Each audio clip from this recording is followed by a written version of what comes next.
All right, joining us now here on In the Circle on D1 Softball. Very fitting, a man who's been on the show since 2017. We got to know him very well. He is the new head coach of the Texas Tech Red Raiders, coming over from Louisiana. We speak of our good friend Gerry Glasco joining us here on In the Circle on D1 Softball. Looking good there with the Red Raider gear. Oh, this fun, red and black. I've been red and black at Georgia, red and black at Louisiana, and red and black here. So it's easy for me to transition to red and black, and things are fun, and we're having a lot of fun here this year, and it's been a fun spring. What has it been like? I mean, you're clearly the talk of the sport, the program. But we'll get to the roster. We'll get to the player that everybody's talking about. But you guys as a whole has been the talk of the sport since your arrival. In all honesty, when you got there, you made the decision to get there. That was like a big whoa moment, and it's been a lot of whoas since then. So what's it been like? Is now you're finally close to the start of the season. Just worry about playing games. Yeah, and the good part, like I don't hear the talk. I don't hear any of that, and my circle's really small. And then this time of year, from the end of fall till now, I spent all the whole time, out in the field hunting and doing the things that I enjoy do off the field. And I'd really burnt myself out from June the 20th till Thanksgiving Day, just softball, 100% working and, first recruiting a team to get a team here because we only brought back 3 players. And then, building the fall, the practice schedule, trying to build a roster that could compete and going through the fall practice. And we finished up around Thanksgiving. And from Thanksgiving till January the 5th, when we come back, I just really just stepped completely away from the softball world and went hunting. And I probably had 5 softball conversations in that 6-week period. So I turned my phone off, I guess. Let me get that off. So anyway, yeah, I don't know what all the talk is, but I do know this, like we got a long way to go. We got a lot to do here in the next 10 days. We got I think like 13 days to our first game, maybe 14. And I told Tara that I feel like we need to scrimmage at least 8 days, and then maybe do live hitting another day or two. I think our hitters, we've had some cold weather, so I feel like we're trying to get on the field and scrambling a little bit to get ready for season. It is a good way to scramble the season. And of course, the roster, the headliner, NiJaree Canady, certainly the focus, but she's not the only new face. A lot of new faces, 9 freshmen on this roster, 9 transfers on the roster. 5 of them you know very well from playing, coming over with you from Louisiana. But let me just ask you about NiJaree first. And what's it been like for her? Because she made a big decision to come to Lubbock, to come to Texas Tech. What's it been like getting to know her, seeing her in practice, seeing her live there in person, and working with her? Yeah, it's been fantastic I work with her as a hitting on her hitting. She wants to hit. And so that's my role is, getting to know her as a hitter and working with her several times a week.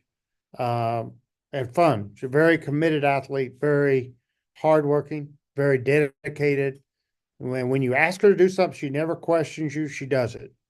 And that's what's amazing. Like that's unusual in this day and age. And we've got a whole bunch of new players here, and 2 or 3, I feel like just absolutely, like my style of teaching the hitting and swing, it didn't set well with them, and they'd been taught by somebody else, so they went back with I said, go back to your own hitting coach. I don't care if you want to do it that way, then, work with your hitting coach. And, I've got a couple players that's doing that. And we're, they're not hitting with the way the mechanics they use is nowhere near what I would teach them to do. Uh, and I hope they're very successful, and I think they can be. But Nija is just the opposite. Anything you ask her to do, she tries to do it. You show her a video of a major league hitter doing something, the next day you can tell she's still trying to do exactly what you showed her yesterday or even 2 days ago. She has a long focus. She's very determined. She's very studious. And that's really refreshing for a coach to have a kid to come in and then trust you and try to accomplish uh, you know, improvement through hard work the way you ask her to, and not outthink, the system. I will certainly touch on her and her role there in a little bit, but How have you built the way you've built this team with all the new faces? How do you build chemistry and camaraderie with these group of people that maybe in some cases don't know each other very well? And then also them getting to know you and your coaching staff. How has that been going, and what have you done to build that camaraderie and that chemistry that you need to be successful? Yeah, I think it's definitely a work in progress, and I think that you just have to trust everyone wants to win. You know, the common denominator, everyone in our locker room that came here should want to win, right? And I want to win, and I don't care how the formula. I think uh, there's certain things that you have to do to win. You have to work hard. You have to work hard. If you don't work hard, you won't win. Um, as long as they're working hard, I can accept it. If I've got kids that have had good college careers up to this point and did it a different way than I would do it, and they reluctant to give up the way they did it. So I'm trying to modify everything to where they can keep, their basics or their building blocks that they feel are important. They can keep doing that, and within our system. And I've tried to modify some things that in an unusual way. And I think we dealt with that a little bit at Louisiana. When you do go through the transfer portal with the upper class kid, you have to be flexible, but more so this year, I think. And then like the freshman class where we had seven that had already signed, and I went out and signed Anya German when she became available, and we've added her, and she's been fantastic. But that freshman class is really talented, and those kids have been great, and they've not had any college experience, so they buy into almost anything you give them. So it's a unique team, and then you got your kids from Louisiana, the five kids that came from there. They know exactly what I perceive we want to do, and of course they wouldn't have came if they didn't believe in it. So they've been easy, but we're kind of all over the places. We tried to go through the fall, and we got together, and I think we've gotten a lot better, and I think we're going to be very competitive ball club. It's all going to come down to scoring runs, and our defense looks phenomenal. Hunter Veach has done a great job with our defense. Our pitching, I think, is really going to be good. NiJaree, everybody knows about, but I feel like Tara's done a great job with some of our young pitchers, and I feel like they're gonna be very, very good. Um, I think we're gonna be competitive in the circle. So I think our offense is gonna be a key. Can we score a lot of runs early in the year? How quickly can we develop that team chemistry to where we can come from behind if we're down a couple of runs in the fourth or fifth inning, and everybody stay relaxed and score runs to come from behind? Or will it take us a half a season, two-thirds of a season to get that done? And those are the things that you worry about. You mentioned a couple of your assistants. Let's talk about that staff you built. Tara Archibald, of course. Your daughter comes over, from being a head coach at Eastern Illinois. She's your pitching coach. You obviously brought with you Hunter Veach running your defense, and then you added Kayla Kowalik, who a former Kentucky great, who's going to help you with the slap hitters and everything. Just take me through the process of building this staff here at Texas Tech and what each of them bring to your program. Yeah, well, when I got the job, I knew I wanted Hunter to come with me with the defense because he did a great job at Louisiana.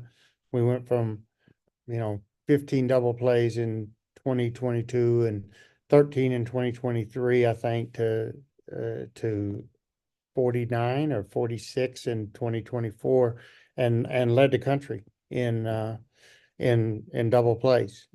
And I thought that was phenomenal with the same shortstop, same second baseman, same middle infield, and just the system worked, and I wanted him to come with me. And then his wife also is my uh director of operations, and she's fantastic. Hunter Goldsmith Beach. Now it's Hunter Beach and Hunter Beach, but so Hunter and Hunter came with me, and that really was helpful because they were able to get here alongside of me pretty early in the summer, and helped me to immediately be in the recruiting process on a bunch of kids.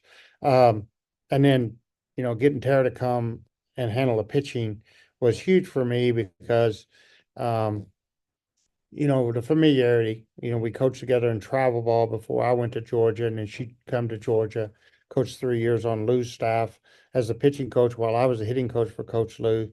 And so we both knew the system at Georgia under Coach Lou and the way Lou ran that. And of course, I try to emulate a lot of stuff that Lou did.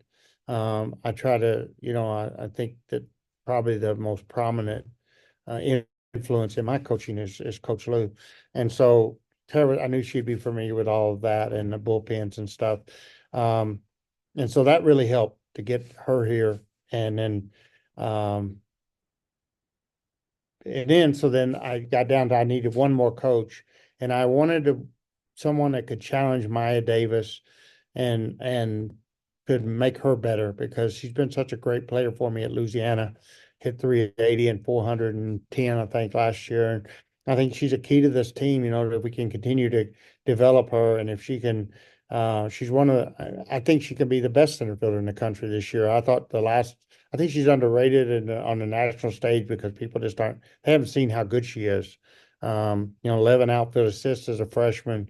You look at the Maya Davis catch she made at LSU as a freshman and one of her first college games ever. And then you look at the things she's done on the defensive side, apart from stealing 50 something bases as a freshman.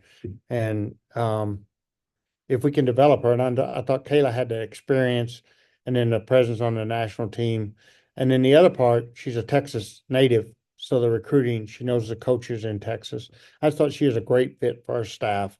Uh, Played under Coach Lawson at Kentucky, and I've always admired Rachel. I think she's one of the more intelligent coaches in the SEC, and so I just thought that was a really good mix. Somebody to give us some new ideas and new input. And then I liked Kayla's really bold and very intelligent. So she'll speak her mind and she'll tell you what she thinks. She won't back down. And I think that's really important for an older coach like myself, as an older male coach, to have a young female coach that's very intelligent and very ambitious. And so I've enjoyed that. And I think that's been a really good fit here this year, working with Maya and Logan and Michaela Garcia, three of our slappers. It's a great staff, and of course, you mentioned you obviously learned from Lou Harris Champer. I'd be remiss if I didn't ask you. Since we last spoke, the big news: Lou Harris Champer announced in December she will be inducted into the NFCA Hall of Fame in December in Las Vegas, coming up this year. What was your reaction when you heard the news? You had to be excited because I know a lot of people that know Lou. They were kind of waiting and waiting for this day to come, and it looks like it's going to come now in December of 25. What was your reaction when you heard the news? No, it's fantastic. He's out there to see Tim Walton be inducted to the Hall of Fame, and that was exciting for everybody to come from the SEC and watch his career. Coming from Wichita State in the SEC at that same, and then Coach Lou, to me is like the biggest no-brainer ever because she took Southern Miss to the World Series in what 99, 2000, and then she took Georgia to the World Series 4 or 5 times, and just a great coach. And if you're around her, she's brilliant. I always say she's a genius, but she's extremely brilliant. And then no one ever worked harder than Lou. Her work habit and the amount of work she put in behind the scenes and her work habit at night and when nobody's looking was nobody will ever. I'll never work with anybody that equals that. And I personally never ever come close to working like Lou Harris worked because I don't want to. I just is she was the epitome of a hardworking person for her athletes and her players.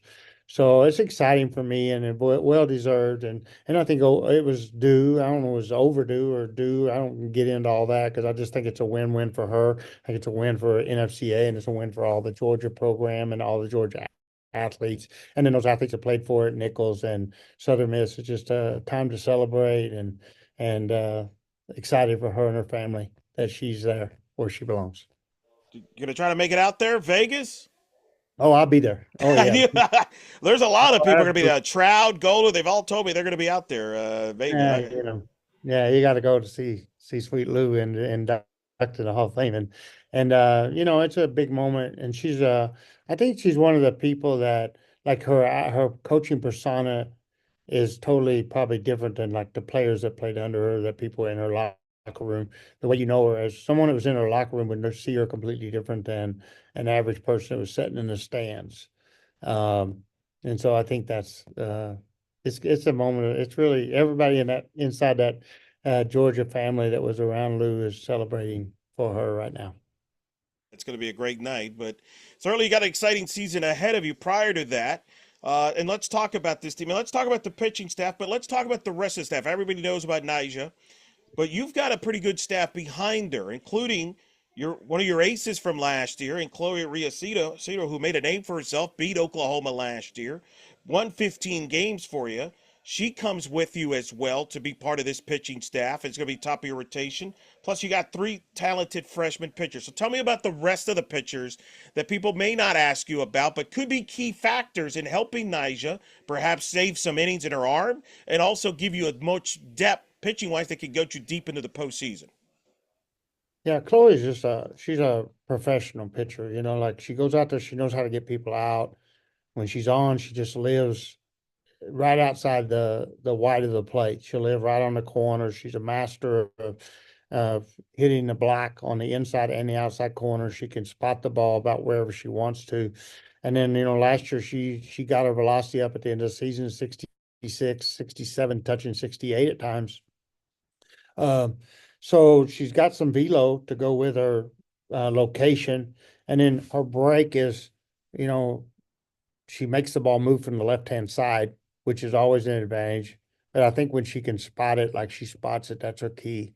And then her mind, her intelligence and her ability to think under pressure is very elite. And that's what she's done really well. And she had, I think, 4 top 25 wins last year, including the Oklahoma win, which was a full 8 inning win at their field that ended the winning streak, and that kind of got the notoriety. But she also beat LSU at LSU, and then had a win over. I think she may have had 2 wins over Baylor, who had a really good team last year. So she's just a proven player, and she's been through national championship after national championship in her travel ball career, out of Houston, Texas, with the Bombers and the Hot Shots, and she's a winner. That's it, and very intelligent young woman.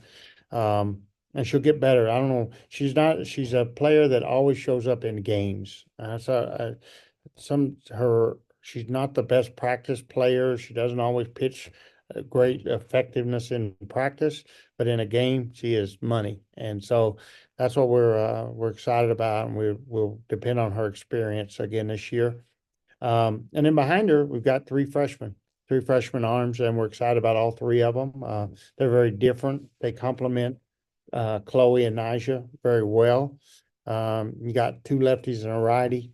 Yeah, and we're really excited about Bailey Lindemuth is she pitched for Charlie Esparza out of Houston, and she can change speed. She's right-handed. She's super competitive.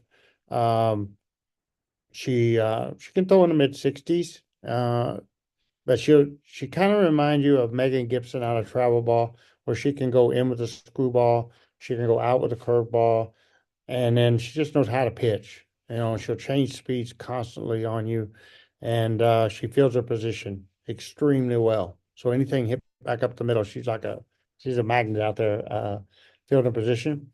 And then Brenda Gonzalez was a left-handed pitcher on the Bombers, won the national championship at Alliance, and she's a change of speed artist, and she just get out there, and she's got a really effective drop ball. She worked with Kat Osterman all summer, and Kat really developed her drop ball and the tunnels that she uses with her curve, drop, and change.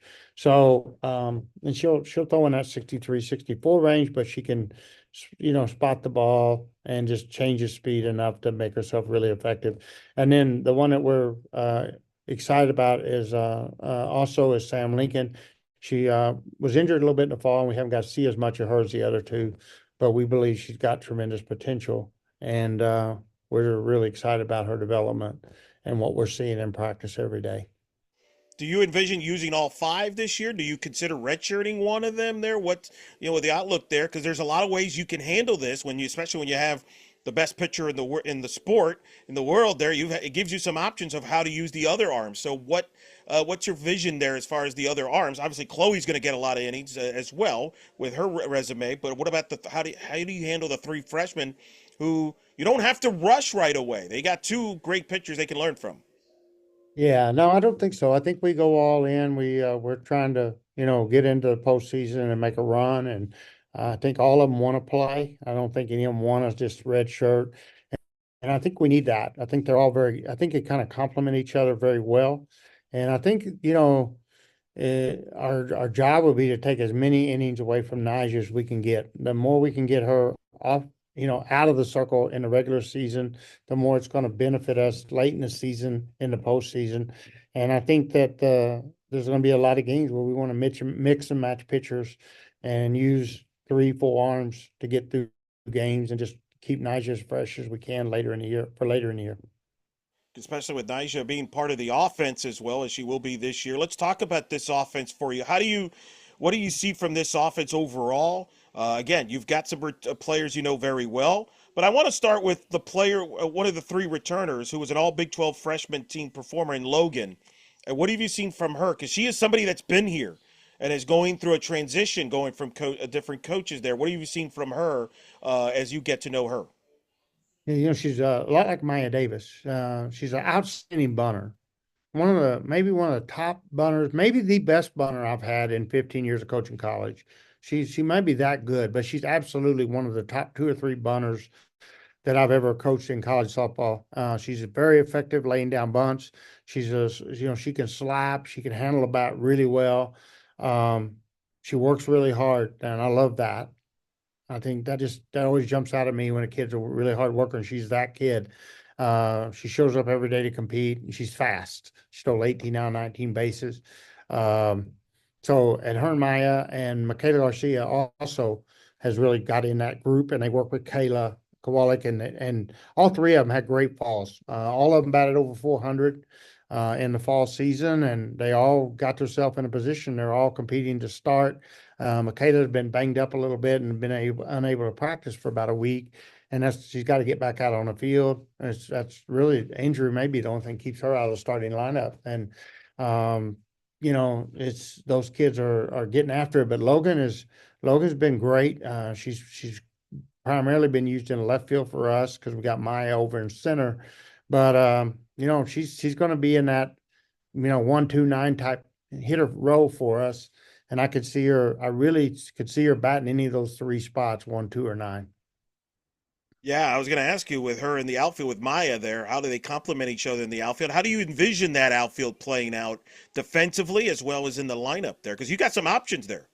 Yeah, well, Maya's a center fielder. I mean, there's nobody like Maya Davis is a national. They're just not. They don't come along like Maya. She can jump over the wall and catch a ball with her vertical leap is phenomenal. Her jump on balls and her speed to run down a ball is just so good. And Logan's fast, like and I know I when I got here they had her penciled in at center field on the chart, so she could definitely play center field, but the speed of Maya and the way she does things, her arm is just special.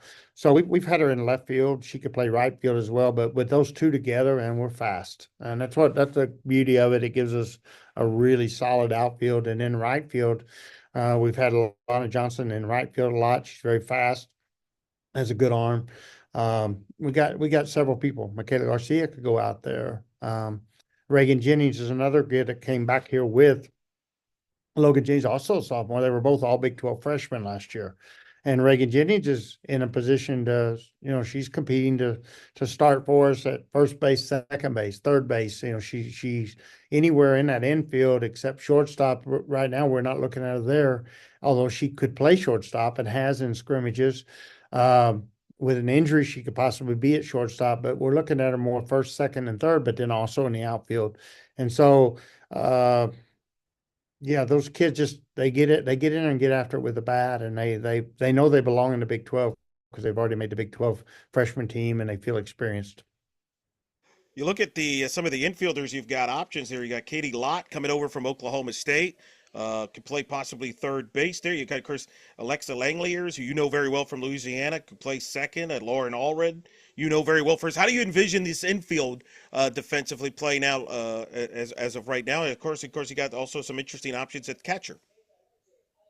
Yeah, well, it's a battle of who's going to hit the most. And then the other part of this team that I'm still trying to figure is whether we want to go for a power hitting team, try to hit home runs, or do we want to go for speed and we're going to put our fastest kids all over the field and try to slap and run, hit and run, bunt and run, and create chaos on the bases with speed. And that probably would be our fastest defense if we do that. And we got the potential to do that. I think we got enough kids. We can go speed, and there may be days when it's so windy here on certain days, especially when the wind blows in. We may want to play one lineup for speed on those days, and then if the wind's blowing out, we play a power lineup. But the one thing that was disappointing in the fall that we didn't hit home runs. Like we just did not hit home runs, and I'm still waiting to see if we pick that up or not. And if we don't, then I'm probably going to go with more of a smaller, faster lineup than what I traditionally did at Louisiana.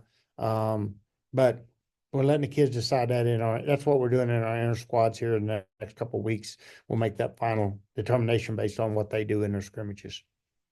You've gotten used to the stadium. What? How does the stadium play? It's everybody told me it played small because of the wind, and it didn't in the fall. The wind blew in the fall, but I have noticed this spring the wind blows out more. In the spring the wind's more of a south wind blowing out and than it was in the spring. I said that backward, more of a north wind blowing out. And so the predominant wind in the fall was always blowing in. We played 5 games and every one of them the wind was blowing in. But yeah, apparently in the spring, as the weather changes, that we'll get a lot of tailwinds where it pushes the ball out of the park. So I'm still learning that. But what I do know is there's wind almost every day, and it does cause some chaos. Even in communication, like one day the light poles were blowing, and I'd never seen light poles like they were like are those going to stand up?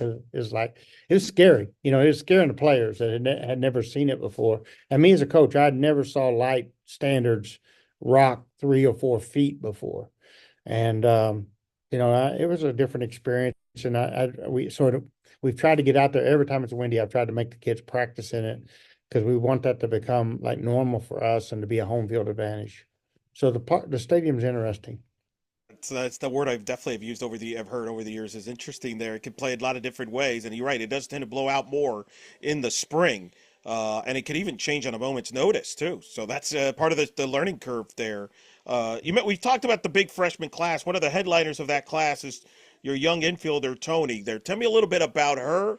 How do you see her fitting in, and maybe some of the other freshmen that Red Raider fans and softball fans will get to know. Yeah, I think Haley Tony's a really elite athlete. That's just what I can say after watching her for now almost 6 months. Like she's an elite athlete. Like she's tremendously talented shortstop. She's tremendously talented offensive hitter from the left-handed side. And so she very much reminds you of like, you know, Tammy Williams at Northwestern. She's got similar abilities. She goes the other way really well. She hits the ball with power. She'll hit the ball out down the left field line. She'll hit the ball out center field. Um, she can bunt for a hit and beat it out. She can steal a base. And then defensively, she just doesn't make mistakes. She's been so solid and so consistent in all of our scrimmages throughout the year. So I've really got high hopes for her. And she's a freshman, and there may be a learning curve that starts when season starts that I'm not seeing in practice. But as of right now, based on what I've seen in practice, I expect her to be one of the better shortstops that that we'll see on the field this year. And I'm excited about her. She also works really hard. She's a very mature kid. She made great grades. She's a great kid. Period. Very low maintenance. She asks the right questions. She doesn't ask too many. When she does ask a question, it's a very studious, student of the game type question, and then she retains everything that you tell her. So we're super excited about Haley Tony, and we believe she's going to be a pillar in the program here. Um, Bailey Lindemuth is another young freshman player that has had an outstanding fall, and we've got her at third base, and when she's not pitching, and she looks tremendous at third base defensively, and then she can handle the bat pretty well too. So we think she's going to have an impact on our season, on the offensive and defensive side. And then Anya German is a catcher that we picked up late, and to go with Vic Valdez, and she's really had a great offensive year. She's a big time hitter. It looks to me like she can really transition to the college game, and be very effective offensively. And then defensively, she's got a good arm and does a good job with our pitching staff as well. A very talented group there. And you mentioned Nyjah. She's going to play both ways, hit and pitch. Uh, how do you balance that out as far as making sure she doesn't wear herself out, which sometimes happens with a two-way player?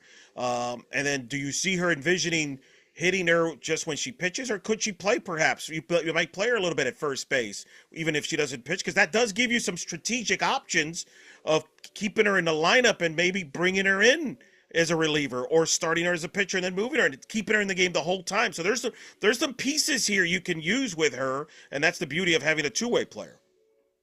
Yeah, I think that she absolutely could play first base. Um, how much I want her there, taking a chance on a collision at first base or a runner coming down the line and, her glove arm getting caught on a runner. That's not something I really think I don't see myself wanting to do that. Although I think we practice a lot at first base, especially in the fall. And I think there'll be times we definitely will put her at first base. But I don't see it as primary. I think it'll primarily be either in the offensive player, DP role, or pitcher. Um, because just and the other thing, we want to limit how much she runs the bases just to try to avoid those silly injuries. We'll try to avoid letting her run. She's really improved as a base runner. She's faster than you think she would be. She's really a good athlete, all around athlete. But we just want to eliminate any chance of injury, and we want to avoid those situations where she might have to slide going into third or home. Um, so yeah, it's gonna be fun, and she works so hard hitting, and she works so hard pitching. Like she's one of those kids that just her work habit is legendary to anybody who's been around her, and very impressive to anyone who's been around her, lucky enough to be around her. So we gotta like keep her focused, keep her also trusting her hard work and not let her wear her legs out because a key to pitching and hitting is have fresh legs under you. And that's something we're gonna have to worry about all spring as well, keeping those legs fresh. You've coached some of the greats in the sport: Cat Osterman, Monica Abbott. We could go on, keep going on the list. How much do you and her talk about that? The fact, I mean, I'm sure she's picked your brain at some point about some of the greats. Maybe you've offered some things you've learned from coaching them.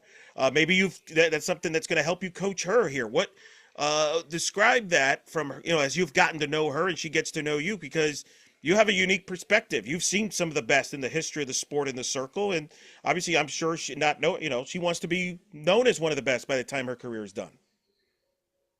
Yeah, one of the things that you in a pro league when you get to be around someone like a Cat Osterman, a Monica Abbott, and it goes on, offensively, Natasha Wadley and Kelly Kretzman and Caitlin Lowe, all those guys. First off, you'd be silly if you sit here and act like you coached them. You hung out with them. You got to write their name in the lineup. Gerry Glasco didn't coach them. They coached me more than I coached them. But the one thing I'll say is, when you see the thing that people don't realize when I coached Kat Osterman, she was so hard to work a pitcher. Like no one realized how hard Kat Osterman worked as a pitcher. I tell people this all the time, like she worked hard. Like she wasn't just I knew she was a talented pitcher. Everybody knew that, right? Like we all just thought she was this great left-handed pitcher that had this tremendous amount of talent, which she did. But none of us, I don't think, could comprehend how hard she worked and how much she demanded out of herself in a bullpen. Like to sit behind her in a bullpen and watch her pitch a bullpen with nobody there, just her and a catcher, it was uncomfortable because she would be so intense and so demanding of herself. Like that's not good, And she throw a drop ball. I remember one time in particular, I said, "Ooh, that's good." She goes, "That wasn't good. That was terrible. That wasn't good." And she threw it again. It's terrible. It's awful. She threw it again. And these drop balls are like this much difference, to me as an amateur and what I'm seeing. And I'm not seeing difference. And finally she throws one and it bites, in her mind, much better. But in my mind, watching it is like, this is a good drop ball. All five of them were great drop balls. But to her, that fifth drop ball was, yeah, that's what I want. I'll accept that. But I'm not accepting those first four. They were terrible. And don't you tell me it was good because it wasn't good. It was terrible. And that's our personality. Like, whoa, like, and Kristen Sandberg was the catcher that summer in the bullpen in that particular session, and like it got heated. Like you had to be careful how the intensity. And you read about like Bob Gibson how he was on in the bullpen and game days and stuff, and the cat was similar to that. Like you had to be studious of what you said and how you said it because her intensity and her demanding of herself. It was special. And I'll say this, Monica Abbott was the same way. Like Monica was they both ran. They both kept themselves in phenomenal shape, which allowed them to have such longevity. That Monica Abbott was her work habit was, her and Cat they worked harder than everybody. And it goes on, you go on and on. Daniel Henderson, same way. I think all the greats as they get older, they have that development of their self and how to stay healthy. And so that's what I really see the common denominator with NiJaree. Like she's going to be that way, and she demands of herself. Like she demands in her bullpens greatness. You don't have to brag on her and give her false hope. You don't have to build her up and say that was good. That's good. You're good. You can be real, and she wants you to hold her to a high standard of accountability because she holds herself to a really high standard of accountability, and she's willing to work hard to get there. So that's something I see with NiJaree that's really special. That reminds me of those type of athletes that Caitlin Lowe when she took a bullpen, and Watley their bullpens batting practice when they took BP. The way they could hit a ball or bunt a ball in the exact spot over and over and over, or slap a ball in the exact same spot over and over and over, regardless of pitch location, they put it right where they wanted it. It's special. And so she has that characteristic to reach that kind of level of demand of herself. And that sets up good for her success. And that's fun as a coach to see that, to know that she's got that. Yeah. Pretty high praise. That's going to be fun to see. Big 12, first year for you in the Big 12, first year for her. What's it like been getting to know the coaches? Caitlin Lowe, you just mentioned her, obviously at Arizona, but now you're kind of getting used to here, the Big 12, you used to coach in the SEC. So you know what it's like to be in a power conference. What's it been like now as you get to know the coaches here and play this incredible Big 12 league that's been among the best conferences in the sport? Yeah, it's fun. You go to when I went to I got to go to two now. We had one Big 12 head coaches meeting in Dallas at the Big 12 facility, and you walk in, in the room, and of course Kenny Gajewski's there, and the different coaches, and they're all, great leaders in our sport, and you're in a room with really good people, and um, top to bottom, and it's fun, and I felt like a rookie when I walked in. It was um, a lot of fun, and listening to them all talk. And I've kind of just the first couple meetings, I've kind of like not said a whole lot. I just take it in and listen, and because I feel like I probably the most naive, dumbest one in the room about Big 12 and the things the history of it and what's going on. So I try to just kind of sit back and listen to them, and it's really fun to. You could tell there's a lot of intelligence and a lot of great coaches, um, and I've enjoyed it. It's I'm looking forward to it. And there's a good mix of veteran coaches with Jamie and the Utah coaches and the BYU and Glenn Gordon. You got that, and then you got the young Megan Bartlett and Caitlin. You had some really young, sharp coaches coming up. Um, it's a good mix, I think, and going to be a lot of fun. Is going to be a lot of fun. It's going to be a gauntlet to a journey from there to Oklahoma City for the Big 12 championships are held. Should be exciting. But in the meantime, you got a tough non-conference schedule as you always do. That's been part of your pedigree since you've been a head coach. No different this year. You're going to start off at the NFCA Leadoff Classic, maybe the most anticipated NFCA Leadoff Classic history. Some marquee matchups you're going to be involved in there in particular. You're going to go to Texas later on to play the Longhorns and part of their tournament and so on before Big 12 play. What are you looking forward to finding out about your group once you get into those game action, once you get to Clearwater, once you face some of the best teams in the country? Yeah, I'm anxious to see how long it takes us to learn how to play as a team together. Because right now, like you can see, and it didn't matter how you did it. When you start the season, they're all going to try to win games for each other by themselves. They're all going to try to do everything they can do individually. And at some point, you got to let go of all that and just relax and play as a team. And when it's your turn, you get it done sometimes, and sometimes you won't get it done. Um, and that's to be your very best, you have to relax. You can't be putting any extra pressure on yourself. And so I know early, and we got some tough games early in Clearwater, and then you go to Texas. You got two games with Texas, and then you got Indiana week 3, and then you got Texas A&M twice on week 4, and then we got Oklahoma State week 5. And that's the goal, is to hopefully we can find ourselves before week 5. And I think it's going to take some losses to be able to find that, to find yourself. I think you're probably going to have to experience some losses. And you know, learn how to fight. You gotta get a black eye. You gotta get a bloody nose. You gotta get a busted lip. And so I think we'll get those uh busted lips and bloody noses along the way there early.